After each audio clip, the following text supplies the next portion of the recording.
Finale ವಾರದ ಮೂರನೇ voting slot ಅಥವಾ ಸೋಮವಾರ ಮಧ್ಯಾಹ್ನ 2 ಗಂಟೆಯ ವೋಟಿಂಗ್ ರಿಸಲ್ಟಲ್ಲಿ ಯಾವ ರೀತಿಯಾಗಿ ಬದಲಾವಣೆಯಾಗಿದೆ.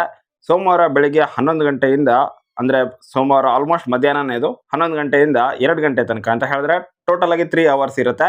ಈ ಸಮಯದಲ್ಲಿ ಯಾರಿಗೆ ಎಷ್ಟು ಲಕ್ಷ ಓಟುಗಳು ಬಂದಿದ್ದಾವೆ, ಯಾರು ಯಾವ ಪ್ಲೇಸ್ ಎಲ್ಲ ಇದ್ದಾರೆ, ಹಾಗೆಯೇ ಒಂದು ಪ್ಲೇಸ್ನಲ್ಲಿ ಬದಲಾವಣೆ ಕೂಡ ಆಗಿದೆ. ಸೊ ಅದರ ಬಗ್ಗೆ ಕೂಡ ಅಪ್ಡೇಟನ್ನು ಕೊಡ್ತೀನಿ.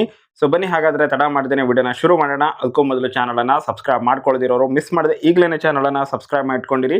ಪಕ್ಕದಲ್ಲಿ ಒಂದು ನೋಟಿಫಿಕೇಶನ್ ಬೆಲ್ ಕೂಡ ಇರುತ್ತೆ, ಕ್ಲಿಕ್ ಮಾಡಿ ಆಲ್ ಅಂತ ಸೆಟ್ ಮಾಡಿ. ಇನ್ನು ನೇರವಾಗಿ ವಿಷಯಕ್ಕೆ ಬರೋದಾದರೆ ಧ್ರುವಂತ್ ಅವರಿಗೆ ಈ ಒಂದು ಸ್ಲಾಟಲ್ಲಿ ಅಂದರೆ ಈ 3 ಗಂಟೆಯ ಅವಧಿಯಲ್ಲಿ ಬರೋಬ್ಬರಿ 58,838 ಓಟುಗಳು ಜಾಸ್ತಿ ಬಂದಿದ್ದಾವೆ. ಎಕ್ಸ್ಟ್ರಾ ಮತ್ತೆ ಆ್ಯಡ್ ಆಗಿದೆ ಈ ಒಂದು ಸ್ಲಾಟಲ್ಲಿ. ಹಾಗೆಯೇ ಅಶ್ವಿನಿ ಗೌಡ ಅವರಿಗೆ ಬಂದಿರುವಂತಹ ಟೋಟಲ್ ಓಟುಗಳು ಈ ಒಂದು 3 ಗಂಟೆಯ ಅವಧಿಯಲ್ಲಿ ಬರೋಬ್ಬರಿ 2,46,800 ಓಟುಗಳು. ಸೊ ಟೋಟಲ್ ಆಗಿ ಆಮೇಲೆ ಎಷ್ಟಾಗಿದೆ ಅದನ್ನು ಕೂಡ ನಂತರ ಅಪ್ಡೇಟ್ ಮಾಡ್ತೀನಿ. ಮೊದಲು ಈ ಒಂದು ಸ್ಲಾಟಲ್ಲಿ ಎಷ್ಟು ಲಕ್ಷ ಓಟುಗಳು ಬಂದಿದ್ದಾವೆ ಅನ್ನೋದನ್ನು ತಿಳಿಸ್ಕೊಡ್ತಾ ಹೋಗ್ತೀನಿ. ಸೊ ಅಶ್ವಿನಿ ಅವರಿಗೆ 2,46,800 ಓಟುಗಳು ಬಂದಿದ್ದಾವೆ. ಹಾಗೆಯೇ ಕಾವ್ಯ ಶೈವಿ ಅವರಿಗೆ 2,46,600 ಓಟುಗಳು ಬಂದಿದೆ. ಸೊ ಇದರ ಅರ್ಥ ಕ್ಲಿಯರ್ ಆಗಿ ಇಲ್ಲಿ ಕಾಣಿಸ್ತಾ ಇದೆ. ಈ ಒಂದು ಸ್ಲಾಟಲ್ಲಿ ಪರ್ಟಿಕ್ಯುಲರ್ ಆಗಿ ಈ 3ನೇ ಸ್ಲಾಟಲ್ಲಿ ಅಥವಾ ಈ 2 ಗಂಟೆ ಸೋಮವಾರ ಮಧ್ಯಾಹ್ನ 2 ಗಂಟೆಯ ಒಂದು ವೋಟಿಂಗ್ ರಿಸಲ್ಟಲ್ಲಿ ಅಶ್ವಿನಿ ಗೌಡ ಅವರಿಗೆ ಕಾವ್ಯ ಶೈವ ಅವರಿಗಿಂತ 200 ಓಟುಗಳು ಜಾಸ್ತಿ ಬಂದಿರೋದು ಕ್ಲಿಯರ್ ಆಗಿ ಕಾಣಿಸ್ತಾ ಇದೆ. ಇನ್ನು ಕಾವ್ಯ ಶೈವ ಅವ್ರದ್ದಾಯಿತು. ಇವಾಗ ಉಳ್ಕೊಳ್ಳೋದು ಮ್ಯೂಟೆಂಟ್ ರಘು ಅವರು, ರಕ್ಷಿತಾ ಹಾಗೆಯೇ ಗಿಲ್ಲಿ ಅವರು. ಸೊ ಒಬ್ಬೊಬ್ಬರದೇ ನೋಡ್ತಾ ಹೋಗೋಣ. ಇಲ್ಲಿ ಮ್ಯೂಟೆಂಟ್ ರಘು ಅವರು ಅವರಿಗೆ 2,50,500 ಓಟುಗಳು ಬಂದಿದ್ದಾವೆ ಈ ಒಂದು ಸ್ಲಾಟಲ್ಲಿ. ಸೊ ಇದರ ಅರ್ಥ ಕಾವ್ಯ ಶೈವ ಅವರಿಗಿಂತ ಸ್ವಲ್ಪ ಚೆನ್ನಾಗಿನೇ ಜಾಸ್ತಿನೇ ಓಟುಗಳು ಬಂದಿದ್ದಾವೆ. ಇನ್ನು ಸೆಕೆಂಡ್ ಪ್ಲೇಸ್ ಅಲ್ಲಿರೋದು ರಕ್ಷಿತಾ ಶೆಟ್ಟಿ ಅವರು. ಅವರಿಗೆ 3,98,754 ಓಟುಗಳು ಬಂದಿದ್ದಾವೆ. ಆಲ್ಮೋಸ್ಟ್ ಇಲ್ಲಿ ಡಬಲ್ ರೇಂಜಲ್ಲೇ ಬಂದಿದೆ ಓಟುಗಳು. 3 ಗಂಟೆನಲ್ಲೇ 3,98,754 ಓಟುಗಳು ಅಂತ ಹೇಳಿದ್ರೆ ಕ್ರೇಜಿ ಅಂತಾನೆ ಹೇಳಬಹುದು. ಇನ್ನು ಗಿಲ್ಲಿ ನಟ ಅವರಿಗಂತೂ ಈ ಸ್ಲಾಟಲ್ಲಿ ಪ್ರತಿ ಗಂಟೆಗೂ ಕೂಡ 2 ಲಕ್ಷಕ್ಕಿಂತ ಜಾಸ್ತಿನೇ ಓಟುಗಳು ಬಂದಿದ್ದಾವೆ. ಟೋಟಲ್ ಆಗಿ ಈ 3 ಗಂಟೆಯ ಅವಧಿಯಲ್ಲಿ 6,42,886 ಓಟುಗಳು ಬಂದಿದ್ದಾವೆ. ಸೊ ಇದರ ಪರಿಣಾಮವಾಗಿ ಇವಾಗ ಟೋಟಲ್ ಆಗಿ ಎಷ್ಟು ಓಟ ಆಗಿದೆ ಪ್ರತಿಯೊಬ್ಬರಿಗೂ ಕೂಡ ಅದನ್ನು ನೋಡ್ತಾ ಹೋಗೋದಾದರೆ, ಓಕೆ ಮೊದಲನೇದಾಗಿ ಅದನ್ನೇ ನೋಡೋಣ. ಕೊನೆಯ ಪ್ಲೇಸ್ 6ನೇ ಪ್ಲೇಸಲ್ಲಿರುವಂತಹ ಧ್ರುವಂತ್ ಅವರು ಟೋಟಲ್ ಆಗಿ ಇಲ್ಲಿ ತನಕ ಅಂದರೆ ಸೋಮವಾರ ಮಧ್ಯಾಹ್ನ 2 ಗಂಟೆ ತನಕ ಬಂದಿರುವಂತಹ ವೋಟಿಂಗ್ ರಿಸಲ್ಟಲ್ಲಿ ಟೋಟಲ್ ಆಗಿ 1,61,200 ಓಟುಗಳನ್ನು ಗಳಿಸ್ಕೊಂಡಿದ್ದಾರೆ ಮತ್ತು ಕೊನೆಯ ಪ್ಲೇಸಲ್ಲಿದ್ದಾರೆ. ಹಾಗೆಯೇ 5ನೇ ಪ್ಲೇಸಲ್ಲಿ ಅಶ್ವಿನಿ ಗೌಡ ಅವರಿದ್ದಾರೆ. ಟೋಟಲ್ ಆಗಿ 6,38,900 ಓಟುಗಳು ಆಗಿದ್ದಾವೆ. ಇಲ್ಲಿ ಧ್ರುವಂತ್ ಅವರಿಗಿಂತ ಆಲ್ಮೋಸ್ಟ್ 5 ಪಟ್ಟು ಜಾಸ್ತಿ ಓಟುಗಳನ್ನು ಗಳಿಸ್ಕೊಂಡಿದ್ದಾರೆ ಅಂತಲೇ ಹೇಳ್ಬೋದು. ಇನ್ನು ಅಶ್ವಿನಿ ಗೌಡ ಅವರಿಗಿಂತ ನೆಕ್ಸ್ಟ್ ಪ್ಲೇಸ್ ಇರುವಂತಹ ಪ್ಲೇಸಲ್ಲಿ ಮ್ಯೂಟೆಂಟ್ ರಘು ಅವರಿದ್ದರು. ಅದಾದ ನಂತರ ಕಾವ್ಯ ಅವರಿದ್ದರು. ಬಟ್ ಕಾವ್ಯ ಅವರಿಗೆ ರಘು ಅವರಿಗೆ ಕೇವಲ 600 ಓಟುಗಳ ಡಿಫ್ರೆನ್ಸ್ ಮಾತ್ರನೇ ಇತ್ತು. ಬಟ್ ಈ ಒಂದು ಸ್ಲಾಟಲ್ಲಿ 3ನೇ ಸ್ಲಾಟಲ್ಲಿ ಇಲ್ಲಿ ಸಿಕ್ಕಾಪಟ್ಟೆ ಓಟುಗಳು ಬಂದಿದ್ದಾವೆ. ಯಾರಿಗೆ? ರಘು ಅವರಿಗೆ 2,50,000ಕ್ಕಿಂತ ಜಾಸ್ತಿ ಓಟುಗಳು ಬಂದಿದ್ದಾವೆ. ಕಾವ್ಯ ಅವರಿಗೆ 2,46,000 ಸಮಥಿಂಗ್ ಓಟುಗಳು ಬಂದಿರೋದ್ರಿಂದ ಈ ಪ್ಲೇಸಲ್ಲಿ ಬದಲಾವಣೆ ಆಗಿದೆ. 4ನೇ ಪ್ಲೇಸಿಗೆ ಬಂದಿದ್ದಾರೆ ಇವಾಗ ಕಾವ್ಯ ಶೈವ ಅವರು. ಟೋಟಲ್ ಆಗಿ 6,52,100 ಓಟುಗಳು ಕಾವ್ಯ ಶೈವ ಅವರಿಗಾಗಿದೆ. ಹಾಗೆಯೇ 3ನೇ ಪ್ಲೇಸಲ್ಲಿರುವಂತಹ ಮ್ಯೂಟೆಂಟ್ ರಘು ಅವರಿಗೆ 6,55,400 ಓಟುಗಳು ಆಗಿದ್ದಾವೆ. ಸೊ ಹೀಗಾಗಿ ಇಲ್ಲಿ ರಘು ಅವರು ಇವಾಗ 3ನೇ ಪ್ಲೇಸಲ್ಲಿದ್ದಾರೆ, ಕಾವ್ಯ ಅವರು 4 ಮತ್ತು 5ನೇ ಪ್ಲೇಸಲ್ಲಿ ಅಶ್ವಿನಿ ಗೌಡ, 6ನೇ ಪ್ಲೇಸಲ್ಲಿ ಧ್ರುವಂತ್ ಅವರು ಇದ್ದಾರೆ. ಇನ್ನು 2ನೇ ಪ್ಲೇಸಲ್ಲಿರುವಂತಹ ರಕ್ಷಿತಾ ಶೆಟ್ಟಿ ಅವರು ಕೊನೆಗೂ 1 ಮಿಲಿಯನ್ ಓಟನ್ನು ಗಳಿಸ್ಕೊಂಡಿದ್ದಾರೆ. ಇನ್ನು ಹಾಫ್ ಡೇ ಕೂಡ ಕಂಪ್ಲೀಟ್ ಆಗಿಲ್ಲ. ಸೋಮವಾರ ಮಧ್ಯಾಹ್ನ 2 ಗಂಟೆ ಆಗಿದೆ ಅಷ್ಟೇ. ಸೊ ಈ ಒಂದು ಸಮಯದಲ್ಲಿ ಬಂದಿರುವಂತಹ ವೋಟಿಂಗ್ ರಿಸಲ್ಟಲ್ಲಿ 1 ಮಿಲಿಯನ್ ಅಂದರೆ 10 ಲಕ್ಷಕ್ಕಿಂತ ಹೆಚ್ಚು ಓಟುಗಳನ್ನು ಗಳಿಸ್ಕೊಂಡಿದ್ದಾರೆ. ಟೋಟಲ್ ಆಗಿ 10,90,500 ಓಟುಗಳು ರಕ್ಷಿತಾ ಶೆಟ್ಟಿ ಇವರ ಪಾಲಾಗಿದೆ. ಮತ್ತು ಮೊದಲನೇ ಪ್ಲೇಸಲ್ಲಿರುವಂತಹ ಗಿಲ್ಲಿ ನಟ ಅವರು ಈಗಾಗಲೇ 1.5 ಮಿಲಿಯನನ್ನು ಕ್ರಾಸ್ ಮಾಡಿ ಮುಂದೆ ಹೋಗಿದ್ದಾರೆ. 17,58,200 ಓಟುಗಳು ಗಿಲ್ಲಿ ನಟ ಇವರಿಗೆ ಸಿಕ್ಕಿರುವಂಥದ್ದು. ಕ್ರೇಜಿ ಆಗಿರುವಂತಹ ಓಟುಗಳು ಅಂತಲೇ ಹೇಳಬಹುದು. ಇನ್ನು ಓಟ್ ಡಿಫ್ರೆನ್ಸನ್ನು ಒಂದ್ಸಲ ಕ್ವಿಕ್ ಆಗಿ ನೋಡೋದಾದರೆ ಇಲ್ಲಿ 6ನೇ ಪ್ಲೇಸಲ್ಲಿರುವಂತಹ ಧ್ರುವಂತ್ ಅವರಿಗಿಂತ ಅಶ್ವಿನಿ ಅವರಿಗೆ 4,77,700 ಓಟುಗಳು ಜಾಸ್ತಿ ಇದ್ದಾವೆ. ಹಾಗೆಯೇ ಅಶ್ವಿನಿ ಅವರಿಂದ ಕಾವ್ಯ ಅವರು, ಸೊ ಕಾವ್ಯ ಅವರು 4ನೇ ಪ್ಲೇಸಲ್ಲಿದ್ದಾರೆ, ಅಶ್ವಿನಿ ಅವರು 5. ಸೊ ಅವರಿಬ್ಬರಿಗೂ ಇರುವಂತಹ ವೋಟಿಂಗ್ ಪರ್ಸೆಂಟೇಜ್ ಅಥವಾ ಆ ಒಂದು ಓಟ್ನ ಡಿಫ್ರೆನ್ಸ್ ಎಷ್ಟಿದೆ ಅಂತ ಹೇಳಿದ್ರೆ 13,200 ಓಟುಗಳು ಮಾತ್ರನೇ.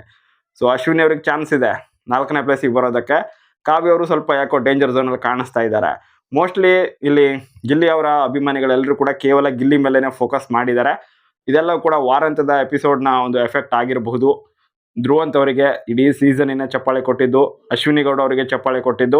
ಸೊ ಹೀಗಾಗಿ ಗಿಲ್ಲಿಯನ್ನ ಇವಾಗ ವೋಟ್ ಮಾಡದೇ ಇದ್ರೆ ಮತ್ತು ಕೂಡ ಡೌನ್ ಮಾಡಿ ಬೇರೆಯವರನ್ನೇ ವಿನ್ ಮಾಡಿಸ್ತಾರೇನೋ ಅಂತ ಹೇಳಿ ಇವ್ರಿಗೆ ಅನಿಸಿರಬಹುದೇನೋ. ಸೊ ಹೀಗಾಗಿ ಓಟನ್ನೆಲ್ಲೂ ಸ್ಪೆಟ್ ಮಾಡ್ತಾ ಇಲ್ಲ, ಕೇವಲ ಗಿಲ್ಲಿಗೆ ಹಾಕ್ತಾ ಇದ್ದಾರೆ. ಒಳ್ಳೆ ನಿರ್ಧಾರ ಗಿಲ್ಲಿ ಫ್ಯಾನ್ಸ್ ಆಗಿ ನೀವು ನೋಡೋದಾದ್ರೆ.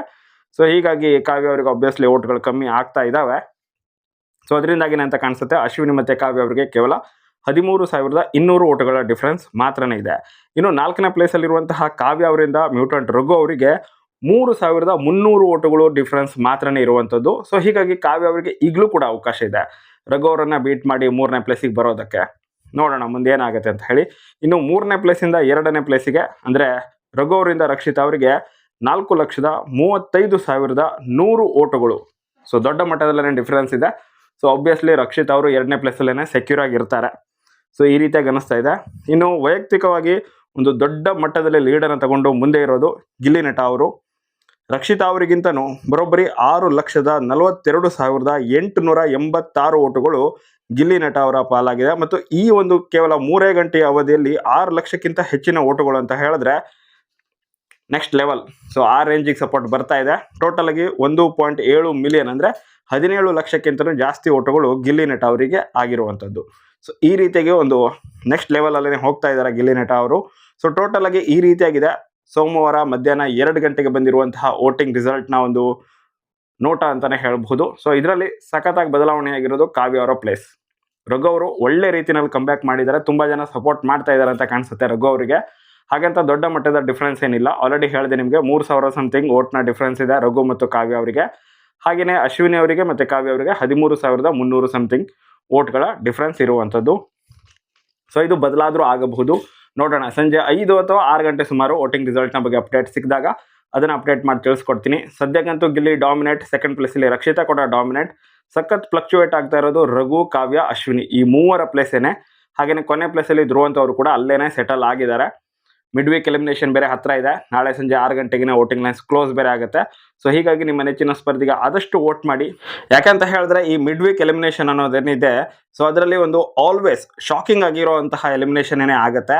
ಅದರಿಂದಾಗಿಯೇ ನಿಮ್ಮ ನೆಚ್ಚಿನ ಸ್ಪರ್ಧಿ ಈ 3ರಲ್ಲಿ ಯಾರೇ ಆಗಿರಲಿ, ಅಶ್ವಿನಿ ಅವರಾಗಿರಲಿ, ರಘು ಅವರಾಗಿರಲಿ, ಅಥವಾ ಕಾವ್ಯ ಅವರಾಗಿರಲಿ, ಅಥವಾ ಧ್ರುವಂತ್ ಕೂಡ ಆಗಿರಬಹುದು. ಸೊ ಇವರಲ್ಲಿ ನಿಮ್ಮ ನೆಚ್ಚಿನ ಸ್ಪರ್ಧಿ ಯಾರೇ ಆಗಿದ್ರು ಕೂಡ ಜಾಸ್ತಿ ವೋಟ್ ಮಾಡಿ ಅವರನ್ನು ಸೇವ್ ಮಾಡ್ಕೊಳ್ಳೋದ್ರ ಕಡೆ ಜಾಸ್ತಿ ಗಮನ ಹರಿಸಿ. ಇಲ್ಲ ಅಂತ ಹೇಳಿದ್ರೆ ಒಂದು ಶಾಕಿಂಗ್ ಎಲಿಮಿನೇಷನ್ ಅನ್ನೋ ರೀತಿಯಲ್ಲಿ ಬಾಟಮಲ್ಲಿ ಇರುವಂತಹ ಧ್ರುವಂತ್ ಅವರೇ ಸೇಫ್ ಆಗಿ ರಘು, ಕಾವ್ಯ ಅಥವಾ ಅಶ್ವಿನಿ ಈ 3ರಲ್ಲಿ ಒಬ್ಬರು ಬಿಗ್ ಬಾಸ್ ಮನೆಯಿಂದ ಹೊರಗಡೆ ಹೋಗಬಹುದು. ಚಾನ್ಸಸ್ ತುಂಬಾನೇ ಹೆವಿ ಇದೆ. ಆಲ್ಮೋಸ್ಟ್ ನೀವು ಎಲ್ಲ ಮಿಡ್ ವೀಕ್ ಎಲಿಮಿನೇಷನ್ ಅನ್ನ ನೋಡಿ ಒಂದು ರೀತಿಯಾಗಿ ಶಾಕ್ ಆಗಿರುವಂತಹ ಅಥವಾ ಶಾಕ್ ಕೊಡೋ ರೀತಿನಲ್ಲೇ ಮಿಡ್ ವೀಕ್ ಎಲಿಮಿನೇಷನ್ ಮಾಡ್ತಾರೆ. ಆಲ್ಮೋಸ್ಟ್ ಕೆಲವೊಂದ್ಸಲ ಆ ರೀತಿಯಾಗಿ ಏನಿರಲ್ಲ, ಬಟ್ ಮಿಡ್ ವೀಕ್ ಎಲಿಮಿನೇಷನ್ ಅಥವಾ ಮಿಡ್ ನೈಟ್ ಎಲಿಮಿನೇಷನ್ ಅಂತ ಏನಾಗುತ್ತೆ ಆಲ್ಮೋಸ್ಟ್ ಶಾಕಿಂಗ್ ಆಗಿರುತ್ತೆ. ಸೊ ಹೀಗಾಗಿ ಆದಷ್ಟು ನಿಮ್ಮ ನೆಚ್ಚಿನ ಸ್ಪರ್ಧೆಗೆ ಜಾಸ್ತಿ ವೋಟ್ ಮಾಡಿ. ಸೊ ಅದೊಂದೇ ಮಾರ್ಗ ಇರೋದು ನಿಮ್ಮ ನೆಚ್ಚಿನ ಸ್ಪರ್ಧೆಯನ್ನು ನೀವು ಸೇವ್ ಮಾಡ್ಕೊಳ್ಳೋದಕ್ಕೆ. ಸೊ ಆದಷ್ಟು ವೋಟ್ ಮಾಡಿ ಅಂತ ಕೇಳ್ತಾ ಈ ವಿಡಿಯೋನ ಇಲ್ಲಿಗೆ ಮುಗಿಸ್ತಾ ಇದ್ದೀನಿ. ಸಂಜೆ ವೋಟಿಂಗ್ ರಿಸಲ್ಟ್ ಬರ್ತಾ ಇದ್ದ ಹಾಗೆಯೇ ಅದರ ಬಗ್ಗೆ ಮಾಹಿತಿನ ಕೂಡ ತಿಳಿಸ್ಕೊಡ್ತೀನಿ. ಅಲ್ಲಿ ತನಕ ವೇಟ್ ಮಾಡಿ, ಲೈಕ್ ಮಾಡಿ, ಶೇರ್ ಮಾಡ್ತಾ ಇರಿ. Thank you so much for watching. Bye.